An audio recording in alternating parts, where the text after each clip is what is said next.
어머니, 이제 요양원에 들어가시는 게 좋겠습니다. 한 달 전 제 큰딸이 한 말입니다. 그 말을 듣는 순간 제 심장이 멎는 것 같았습니다. 68년을 살아오면서 이렇게 무력감을 느껴본 적이 있었을까요? 하지만 지금 저는 매달 50만 원으로 편안한 노후를 보내고 있습니다. 간병인도 요양원도 필요 없이 말입니다. 믿기지 않으시죠?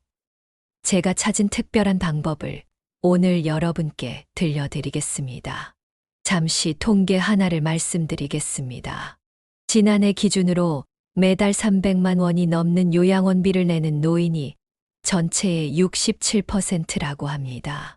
자녀들이 보태주지 않으면 감당하기 힘든 금액이죠. 그런데 더 큰 문제는 돈이 아닙니다. 요양원에서 느끼는 소외감, 외로움, 그리고 무엇보다 자존심의 상실. 이것이 진짜 문제입니다. 여러분, 혹시 이런 생각해 보신 적 있으신가요? 나도. 나이 들면 결국 요양원에 가게 되는 걸까? 자녀들에게 부담이 될까봐 두렵진 않으신가요? 나의 마지막이 병원 침대에서 끝나게 되는 걸까? 황금빛 노후 채널을 시작한 이유가 바로 여기에 있습니다. 우리는 누구나 존엄하게 살 권리가 있습니다. 나이가 들었다고 해서, 거동이 불편해졌다고 해서 인생의 주도권을 포기할 필요는 없습니다. 오늘 제가 나눌 이야기는 제가 어떻게 요양원도 가지 않고 간병인도 없이 새로운 삶의 방식을 찾게 되었는지에 관한 것입니다. 더 놀라운 것은 이 방법으로 매달 최소 250만 원 이상을 절약하고 있다는 사실입니다. 영상을 시작하기 전에 잠시 구독과 좋아요 버튼을 눌러주시면 감사하겠습니다. 구독 버튼은 영상 왼쪽 아래에 있고 좋아요는 엄지 모양의 버튼입니다. 여러분의 응원 덕분에 더 많은 분들께 희망의 메시지를 전할 수 있습니다. 요양원으로 가는 길이 유일한 선택이라고 생각하시나요? 천만의 말씀입니다. 제 이야기를 들려드리겠습니다.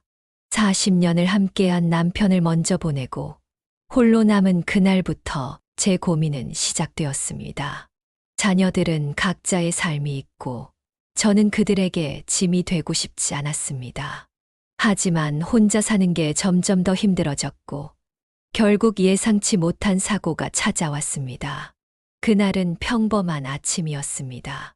시장에 가려고 현관문을 나서는 순간 발이 미끄러졌고 그렇게 시작된 6개월의 병원 생활. 그리고 자녀들이 꺼낸 이야기. 어머니, 이제 요양원에 가시는 게 어떨까요? 지금부터 제가 들려드릴 이야기는 그 절망적인 순간에서 어떻게 새로운 희망을 발견했는지, 그리고 어떻게 매달 50만 원으로 행복한 노후를 보내고 있는지에 관한 것입니다. 여러분의 인생의 작은 희망이 되길 바라며 지금부터 제 이야기를 시작하겠습니다. 1973년 제가 17살 때였습니다. 봉제 공장에서 재봉틀을 처음 잡았던 그날이 아직도 생생합니다. 어머니가 아프셔서 집안의 생계를 책임져야 했죠. 하루 12시간씩 재봉틀 앞에 앉아 있었지만 저는 행복했습니다. 언젠가는 제 가게를 갖게 될 거라는 꿈이 있었으니까요. 25에 결혼을 했고 30에 드디어 작은 의류 매장을 열었습니다. 남편은 회사원이었지만 퇴근 후면 항상 저를 도와주었죠. 그렇게 하나둘 단골이 늘어나면서 동네에서 제법 소문난 가게가 되었습니다. 아이들도 잘 자라주었고 부부가 함께 일하는 재미에 하루하루가 즐거웠습니다. 하지만 1997년 IMF가 찾아왔습니다. 하루아침에 모든 것이 무너져 내렸죠. 손님들이 뚝 끊겼고 매출은 반토막이 났습니다. 그래도 버텨보려 했습니다. 큰 아이가 대학교 입학을 앞두고 있었거든요. 은행 대출을 받아서라도 가게를 지키고 싶었습니다. 그때 남편이 말했습니다. 여보, 가게 정리하고 아이들 공부시키는데 집중하는 게 어떨까? 처음엔 반대했습니다. 20년 넘게 일군 가게였으니까요. 하지만 결국 남편 말이 맞았습니다. 가게를 정리하고 받은 권리금으로 큰 아이 등록금을 마련했고 작은 아이 학원비도 해결할 수 있었습니다. 그렇게 시작된 전업주부의 삶. 처음엔 적응이 쉽지 않았습니다.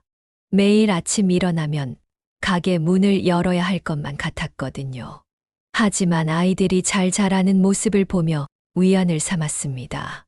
큰 아이는 의사가 되었고 작은 아이는 변호사가 되었습니다. 40년을 함께 산 남편은 3년 전에 먼저 떠났습니다. 갑작스러운 심장마비였죠.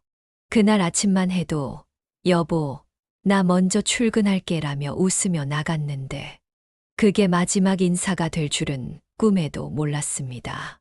남편이 떠난 후 처음으로 깨달았습니다.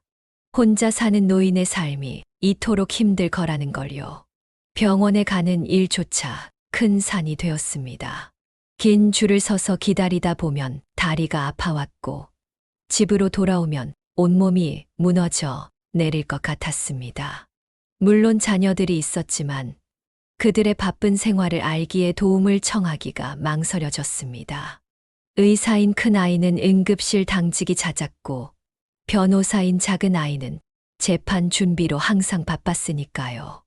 마음 한켠에는 늘 자녀들에게 짐이 되고 싶지 않다는 생각이 자리 잡고 있었습니다.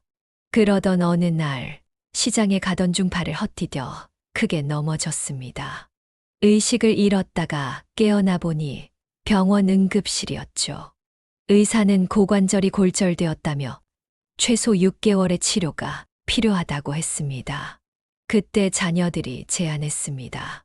아들과 딸의 집을 3개월씩 번갈아 가며 지내자고요. 자녀들의 배려로 이루어진 선택이었지만 그들의 집에서 생활하면서 저는 마치 외부인이 된 것 같은 기분을 떨칠 수 없었습니다. 식사 시간이면 혼자 방에서 먹어야 했고 TV 소리도 줄여달라는 말을 자주 들어야 했습니다. 그러던 어느 날 아침 아들이 조심스럽게 말을 꺼냈습니다. 어머니, 이제 요양원에 들어가시는 게 좋겠습니다. 그 말을 듣는 순간 제 인생 전체가 한순간에 무너지는 것 같았습니다. 제가 그토록 피하고 싶었던 그곳, 요양원으로 가야 한다니. 하지만 지금 생각해보면 그날이 제 인생의 전환점이었습니다.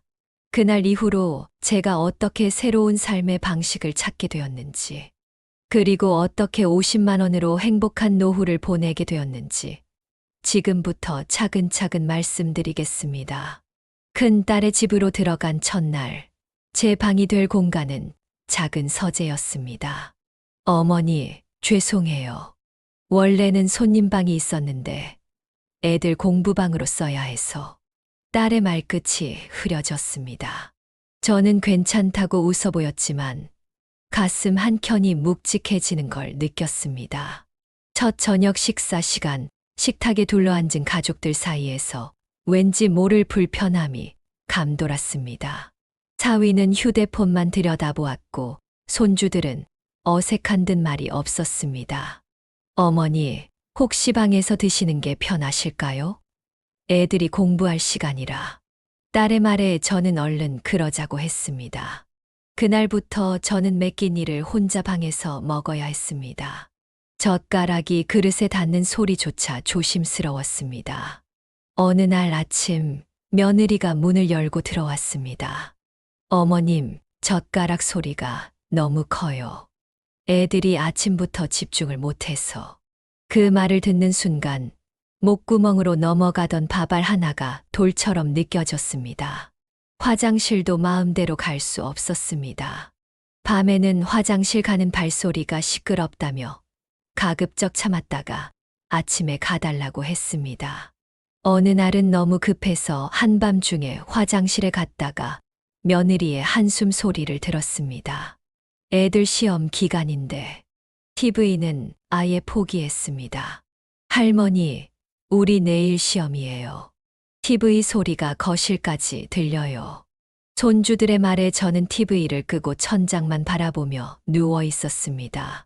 남편이 살아있을 때 함께 보던 드라마 시간이 그리워졌습니다.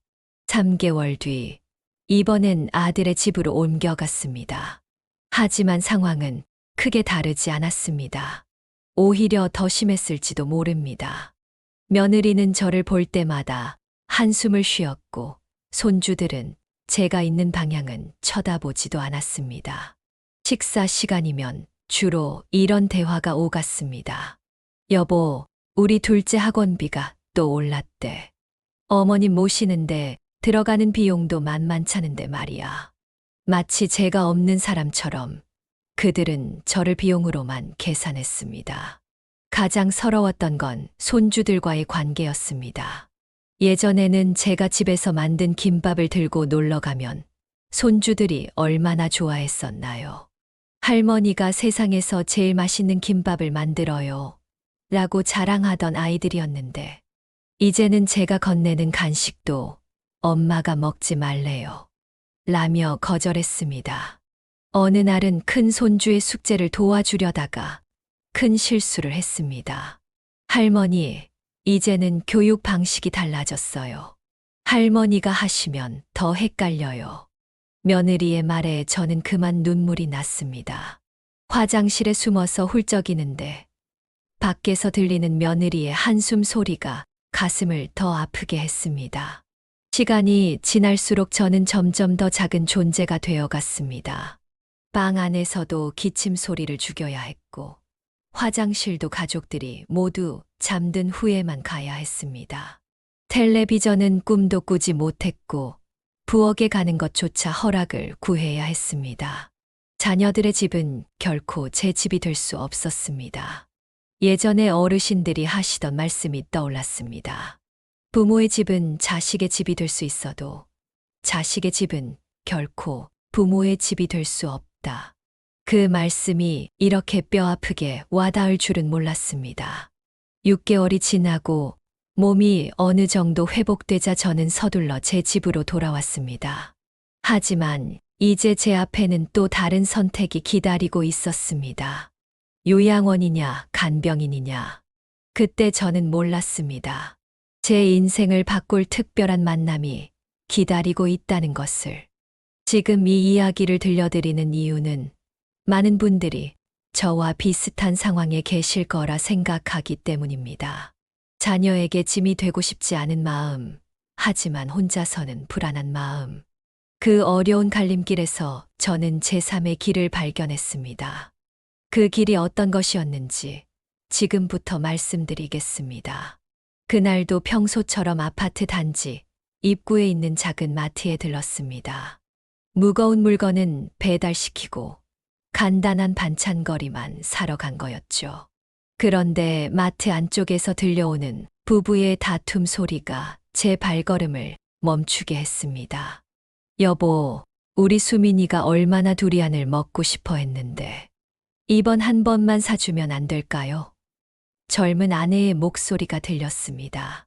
지금 우리 형편의 과일 하나가 7만 원이라니. 다음 달 학원비는 어떡할 거예요? 남편의 목소리에는 짙은 한숨이 묻어 있었습니다. 저도 모르게 귀가 솔깃해졌습니다. 그들의 모습이 40년 전 저와 남편의 모습과 겹쳐 보였거든요. 남편은 울먹이는 아내를 달래며 말했습니다. 요즘 물가가 너무 올라서 그래. 마트 매출도 점점 줄어드는데 애들 학원비까지 감당하려니 너무 버거워. 순간 제 머릿속에 한 가지 생각이 스쳤습니다.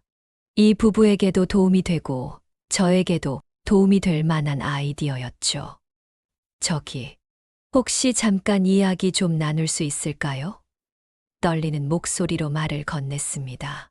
평소 마트에서 자주 보던 단골이었기에 그들도 친근하게 받아주었습니다.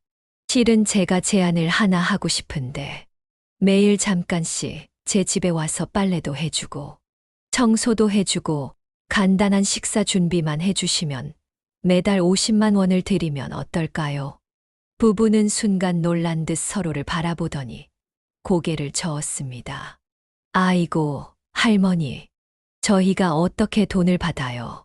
그동안 단골 손님으로 잘 봐주셨는데.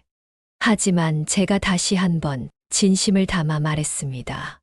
나야말로 이게 정말 필요해요. 요양원은 자유가 없어서 싫고, 간병인은 너무 비싸서 부담되고, 그저 하루 한 번 누군가가 잠깐 들러서 안부나 살펴주고, 작은 도움만 준다면, 그게 제겐 정말 큰 힘이 될 것 같아요. 잠시 침묵이 흘렀습니다. 그리고 남편이 조심스레 말을 꺼냈죠. 그런데 할머니, 저희가 제대로 해드릴 수 있을지 모르겠어요. 간병인처럼 전문적인 케어는 어려울 텐데. 제가 웃으며 답했습니다. 전 그런 거 필요 없어요. 그저 하루 한 끼 간단한 반찬 좀 해주시고, 빨래나 청소 정도만 도와주시면 돼요. 특별한 음식도 필요 없고, 그저 밥과 국 간단한 반찬이면 충분해요. 그렇게 우리는 서로를 돕기로 했습니다. 매달 50만 원, 간병인 비용의 10분의 1도 안 되는 금액이었지만, 그들에겐 적지 않은 보탬이 되는 돈이었죠. 그리고 저에겐 새로운 가족을 만난 것처럼 가슴이 따뜻해지는 순간이었습니다. 첫날, 미영 씨가 조심스레 제 집을 찾아왔습니다. 깨끗이 청소를 하고 정성껏 된장국을 끓여주었죠. 오랜만에 누군가가 끓여준 따뜻한 국물을 마시며 저도 모르게 눈시울이 붉어졌습니다. 민우 씨는 퇴근길에 들러 무거운 빨래를 걷어주고 전구를 갈아주는 등의 일을 도왔습니다. 그저 10분, 길어야 30분 정도의 짧은 방문이었지만 저에겐 그 시간이 하루 중 가장 행복한 순간이 되었습니다. 특히 좋았던 건 그들이 제 생활 방식을 있는 그대로 받아들여 준다는 점이었습니다. 간병인들은 항상 불평했죠. 반찬이 너무 소박하다고, 난방을 너무 아낀다고. 하지만 미영 씨는 달랐습니다. 할머니처럼 절약하시는 분이 계시니 저도 배우게 되네요. 요즘 같은 시대에 검소한 게 좋지 않겠어요. 그녀의 말 한마디에 제 마음이 따뜻해졌습니다. 더 놀라운 건 그들의 딸 수민이었습니다. 가끔 엄마를 따라오는 날이면 제게 재미있는 이야기를 들려주곤 했죠. 할머니, 오늘 학교에서 있었던 재미있는 일 들려드릴까요? 스마트폰만 보던 다른 아이들과 달리 수민이는 저와 이야기하는 걸 좋아했습니다. 그렇게 3개월이 지났습니다. 제 삶은 놀랍도록 달라져 있었습니다. 집은 늘 깨끗했고 따뜻한 밥과 국이 식탁에 있었으며 매일 누군가가 제 안부를 살펴주었죠.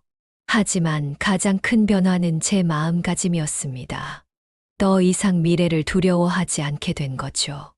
누군가 제 곁을 지켜준다는 믿음, 그것만으로도 제 삶은 충분히 풍요로워졌습니다. 하지만 이것은 시작에 불과했습니다. 우리의 관계는 곧 더 특별한 것으로 발전하게 되었으니까요. 그렇게 6개월이 지난 어느 날, 저는 미영 씨와 민우 씨를 저녁 식사에 초대했습니다.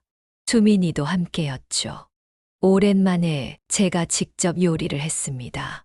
예전에 가게 할 때 직원들과 나누어 먹던 김치찌개였어요. 할머니, 이 김치찌개 정말 맛있어요. 수민이가 연신 숟가락을 움직이며 말했습니다. 그 모습을 보며 문득 제 마음속에 결심이 굳어졌습니다. 식사가 끝나갈 무렵 저는 조심스레 입을 열었습니다. 실은 제가 모아둔 돈이 좀 있어요. 5천만 원 정도인데 이걸로 마트 확장하는데 보태드리면 어떨까요? 순간 부부의 눈이 동그래졌습니다. 옆 점포를 임대해서 과일 가게를 열고 싶어 했지만 자금이 부족해 망설이고 있었거든요. 할머니, 너무 감사하지만 그건 너무 큰 돈이에요. 미영 씨가 놀란 목소리로 말했습니다. 하지만 전 이미 결심을 한 뒤였습니다. 난 이제 돈이 많이 필요하지 않아요. 매달 50만 원으로 충분하고 그저 여러분이 계속 내 곁을 지켜준다면 그게 제겐 가장 큰 재산이에요. 눈물을 글썽이며 고개를 저었던 그들을 설득하는 데는 한 달이 걸렸습니다. 결국 우리는 이런 약속을 했죠. 첫째, 5천만 원은 투자금으로 받되 매달 이자 대신 제게 100만 원씩 생활비를 주기로 했습니다. 둘째, 제가 혼자 살기 어려워질 때까지 그들이 저를 돌봐주기로 했고요. 셋째, 수민이의 대학 학자금으로 2천만 원을 따로 적금에 붙여두기로 했습니다. 할머니 정말 이래도 될까요? 민우 씨가 계약서를 쓰면서도 망설였습니다. 저는 웃으며 대답했죠. 난 오히려 이게 가장 현명한 선택 같아요. 요양원에 가면 매달 300만 원은 써야 하고 간병인을 쓰면 500만 원. 그런데 여러분 덕분에 난 50만 원으로도 충분했잖아요. 이제는 100만 원씩 받게 되니 그동안 아낀 돈만 해도 얼마인데요. 실제로 계산해 보니 그랬습니다. 요양원이나 간병인을 썼다면 1년이면 최소 3천만 원은 들었을 텐데 그들 덕분에 600만 원으로 해결했으니 2,400만 원을 아낀 셈이었죠. 그리고 여러분은 이미 제게 가족 같은 존재가 되었어요. 수민이는 마치 제 손녀 같고 이렇게 따뜻한 마음으로 돌봐주시는데 제가 뭘 더 바라겠어요. 그렇게 우리의 새로운 관계가 시작되었습니다. 과일 가게는 예상보다 더 잘 되었고 수민이는 더 자주 저를 찾아왔습니다. 할머니, 오늘은 제가 과일 샐러드 만들어 드릴게요. 손님들한테 샘플로 나눠 드렸던 건데 할머니도 드셔보셔야죠. 수민이가 만든 과일 샐러드를 먹으며 저는 문득 깨달았습니다. 제가 찾은 건 단순한 돌봄이 아닌 진정한 가족이었다는 걸요. 미영 씨는 이제 하루에 3번씩 들립니다. 아침에 와서 청소하고 아침을 차려주고 점심때 들러 반찬을 새로 담아주고 저녁엔 민우 씨와 함께 와서 저와 이야기를 나눕니다. 할머니, 오늘은 무슨 드라마 보셨어요? 아, 그거 재미있죠. 저도 봤어요. 더 이상 외롭지 않습니다. 더 이상 불안하지도 않고요. 제 통장에는 매달 100만 원이 꼬박꼬박 들어오고 언제든 도움이 필요하면 그들이 달려와 줄 거라는 믿음이 있으니까요. 얼마 전에는 재미있는 일도 있었습니다. 마트 단골 손님들 사이에서 제 이야기가 소문이 났나 봅니다. 저기 박 할머니는 좋은 술을 찾으셨네. 이런 말을 들을 때마다 미영 씨는 저를 놀리곤 합니다. 할머니, 이제 유명인사 되셨어요. 다들 할머니 비결을 물어보시는데 우리끼리만의 비밀이라고 했답니다. 민우 씨도 말했죠. 다들 부러워하시는데 사실 이건 아무나 할 수 있는 게 아니잖아요. 서로 진심으로 신뢰하고 가족같이 생각하니까 가능한 거죠. 그의 말이 맞습니다. 돈의 문제가 아닙니다. 서로를 이해하고 배려하는 마음, 그리고 무엇보다 신뢰가 있어야 이런 관계가 가능한 거니까요. 지난 주말에는 더 특별한 일이 있었습니다. 수민이가 중학교 과제로 우리 가족 소개를 해야 한다며 저를 찍어가겠다고 했습니다. 할머니는 우리 가족이니까 할머니도 꼭 나와 주셔야 해요. 그 말을 듣는 순간 저도 모르게 눈물이 났습니다. 이제 제게도 진정한 가족이 생긴 거죠. 하지만 이건 시작에 불과했습니다. 우리 동네에 조용히 불기 시작한 작은 변화의 바람. 그 이야기는 잠시 후에 들려드리도록 하겠습니다. 제 이야기가 동네에 소문이 나면서 우리 아파트에 조용한 변화의 바람이 불기 시작했습니다. 처음으로 용기를 낸 분은 3층에 사시는 김 할머니였습니다. 40년 넘게 혼자 문구점을 운영하시던 분이었죠. 성환 씨, 당신이 먼저 길을 내줘서 저도 용기를 냈어요. 김 할머니는 문구점 건너편 반찬가게 주인과 계약을 맺었다고 합니다. 매달 40만 원을 받고 문구점 한켠에 작은 반찬 가게를 열어주기로 했다네요. 이제 문구점에서 반찬도 팔고 저도 적성에 맞는 일을 하니 서로가 좋잖아요. 그 다음은 우리 동 502호 박 할아버지였습니다. 전직 방송국 아나운서셨던 분이죠. 1층 카페 주인과 특별한 계약을 맺었습니다. 매주 토요일 오후 2시 카페에서 책을 읽어주는 시간을 갖기로 한 거예요. 매달 60만 원을 받는 조건이었죠. 처음엔 반신반의했는데 요즘 젊은이들이 제 낭독을 들으며 커피를 마시는 게 참 좋답니다. 전 이렇게 제 재능도 살리고 적당한 용돈도 벌고 인생의 이모작이 이렇게 재미있을 줄 몰랐어요. 5층의 정할머니는 더 특별한 방법을 찾으셨어요. 동네 꽃집 주인과 손을 잡았죠. 젊은 시절 원예를 전공하셨던 정할머니는 이제 매일 아침 꽃집에서 2시간씩 일하십니다. 꽃다발을 만들고 화분을 관리하는 일을 도와주시는 거죠. 매달 45만 원의 수입이 생겼답니다. 꽃을 만지면 젊은 시절이 생각나요. 게다가 이제는 매일 아침 누군가를 만날 약속이 있다는 게 얼마나 행복한지 몰라요. 돈보다 더 중요한 건 이런 소소한 행복이에요. 하지만 모든 시도가 성공적인 것은 아니었습니다. 몇 가지 주의할 점이 있더군요. 첫째, 서로에 대한 신뢰가 가장 중요합니다. 위층의 이 할머니는 미용실 원장과 비슷한 계약을 맺었다가 3개월 만에 그만두셨어요. 돈만 밝히고 성의가 없더라고. 내 딸처럼 생각하고 믿었는데 점점 귀찮아하는 게 보이더라고요. 둘째, 서로의 경계를 지켜야 합니다. 옆동의 최할아버지는 식당 주인과 약속을 했다가 한 달 만에 파기했죠. 내 생활에 자꾸 간섭하려 들더군. 이러려고 한 게 아닌데. 그래서 저는 이웃들에게 이런 조언을 하곤 합니다. 서로를 도우려는 진심이 있어야 해요.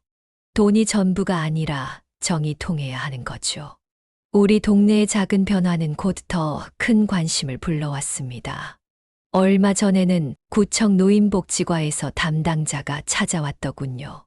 박 할머니, 이런 모델을 다른 동네에도 알리면 좋을 것 같아요. 서로 돕고 사는 게 참 아름답네요. 특히 놀라운 건 이런 변화가 젊은 세대에게도 긍정적인 영향을 미치고 있다는 거예요. 카페에서 책을 읽어주시는 박 할아버지 덕분에 요즘 젊은이들이 어르신들과 대화를 나누는 문화가 생겼답니다. 문구점의 김 할머니는 이제 학생들의 이야기 상담소가 되었어요. 할머니가 만든 김치는 우리 엄마가 해주시는 것 같아요. 하는 말을 들을 때마다 김 할머니는 눈시울을 붉히신다고 해요. 우리 동네의 변화는 점점 더 커져가고 있습니다. 얼마 전에는 지역신문에서 취재를 왔더군요. 효도가 돈이 되는 동네라는 제목으로 기사가 났답니다. 하지만 저는 그 제목이 마음에 들지 않았어요. 이건 단순히 돈의 문제가 아니니까요. 우리는 서로의 가치를 인정하고 각자의 방식으로 도우며 살아가는 법을 배우고 있는 겁니다. 돈은 그저 우리가 서로를 인정하고 존중한다는 증표일 뿐이에요. 이제 우리 동네에서는 더 이상 요양원이라는 말이 두려움의 대상이 아닙니다. 우리는 각자의 방식으로 서로를 돕고 의지하며 살아가는 법을 알게 되었으니까요. 하지만 이게 끝이 아닙니다. 우리 동네의 작은 혁명은 이제 막 시작된 걸지도 모릅니다. 며칠 전 구청에서 온 공문 한 통이 모든 세대에 배달되었어요. 어르신 청년 상생 프로젝트라는 제목의 문서였죠. 우리 동네의 실험이 이제 더 큰 변화의 시작이 될 모양입니다. 그 이야기는 다음 장에서 들려드리도록 하겠습니다. 구청의 어르신 청년 상생 프로젝트는 우리 동네의 작은 실험을 전국적인 모델로 발전시키려는 첫 시도였습니다. 지난달 열린 주민 설명회에서 제가 첫 번째 사례 발표자로 나섰죠. 떨리는 마음으로 단상에 올랐는데 객석에서 민우 씨 가족이 환하게 웃으며 손을 흔들어 주더군요. 여러분, 나이 든다는 건 두려운 일이 아닙니다. 우리에겐 아직 많은 가능성이 있어요. 제가 경험한 걸 말씀드리겠습니다. 제 발표가 끝나자 객석에서 큰 박수가 터져 나왔습니다. 더 놀라운 건 그날 이후였어요. 구청에서는 효도상생펀드라는 것을 만들었습니다. 어르신들의 여유 자금을 청년 사업가들과 매칭해주는 프로그램이에요. 첫 달에만 50쌍이 넘는 매칭이 성사되었다고 합니다. 저희처럼 투자금을 통한 안정적인 월 지원금 구조를 기본으로 하되 구청이 보증을 서주는 방식이죠. 며칠 전에는 복지부에서 조사단이 왔습니다. 노인 돌봄의 새로운 패러다임이라며 우리 동네의 사례를 연구하더군요. 박 할머니, 이런 모델이 전국적으로 확산된다면 요양원 수요가 30% 이상 줄어들 것으로 예측됩니다. 하지만 제게 가장 큰 변화는 따로 있었습니다. 바로 자녀들과의 관계예요. 얼마 전 큰딸이 찾아왔을 때였죠. 어머니, 죄송해요. 요양원 얘기를 꺼냈던 거요. 제가 웃으며 대답했습니다. 괜찮아. 내 마음도 이해해. 하지만 봐라. 엄마가 이렇게 좋은 방법을 찾았잖니. 이제는 자녀들이 제 집에 와서 식사를 하곤 합니다. 미영 씨가 준비한 반찬을 보며 며느리가 말하더군요. 어머님, 저도 이런 반찬 가게 하나 차리고 싶어요. 제가 모아둔 돈이 좀 있는데 세상에 며느리가 저를 롤모델로 삼다니요. 수민이는 중학교 자유연구 과제로 우리 동네 효도 경제 모델이라는 제목의 보고서를 제출했답니다. 선생님께서 극찬하셨다며 자랑하더군요. 할머니가 우리 동네를 바꾸셨어요. 제가 정말 자랑스러워요. 지난 주말에는 특별한 모임이 있었습니다. 우리 동네의 상생 파트너 5쌍이 한자리에 모였죠. 카페에서 책을 읽어주시는 박 할아버지, 문구점의 김 할머니, 꽃집의 정 할머니, 모두 환한 얼굴이었습니다. 청년 사업자들도 마찬가지였고요. 처음에는 반신반의했어요. 그런데 이제는 우리 가게가 동네의 명소가 되었답니다. 할머니의 김치를 먹으려고 일부러 찾아오는 손님도 있어요. 반찬 가게 주인의 말에 김 할머니는 수줍게 웃으셨죠. 더 놀라운 변화는 우리 동네의 분위기입니다. 예전에는 노인들이 벤치에 앉아 시간을 보내는 것이 전부였는데 이제는 각자의 일터로 향하는 발걸음이 바빠졌어요. 서로 인사를 나누며 오늘은 어떤 일이 있었는지 이야기를 나눕니다. 청년들도 달라졌어요. 예전에는 어르신들을 피하기만 하던 아이들이 이제는 먼저 다가와 이야기를 건넵니다. 할머니, 오늘 새로 나온 과일 추천해 주세요. 할아버지, 다음 주에는 어떤 책을 읽어주실 거예요. 얼마 전에는 KBS에서 취재를 왔습니다. 효도가 경제가 되다라는 제목으로 다큐멘터리를 만든다고 하더군요. 하지만 저는 그 PD님께 이렇게 말씀드렸습니다. 이건 단순한 경제적 효과의 문제가 아니에요. 우리는 서로의 가치를 인정하고 존중하는 법을 배우고 있는 거예요. 1년 전 요양원행을 앞두고 절망에 빠져 있던 제가 이런 날이 올 거라고는 상상도 못했습니다. 매일 아침 일어나면 가장 먼저 드는 생각, 그건 바로 오늘은 어떤 행복한 일이 기다리고 있을까 하는 거예요.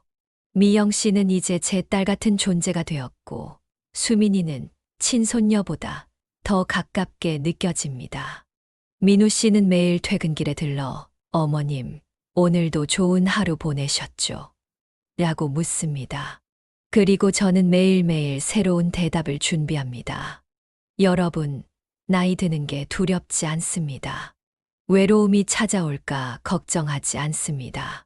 이제 제 곁에는 평생의 보물 같은 새로운 가족이 있으니까요. 여러분의 곁에도 그런 보물 같은 인연이 있을 겁니다.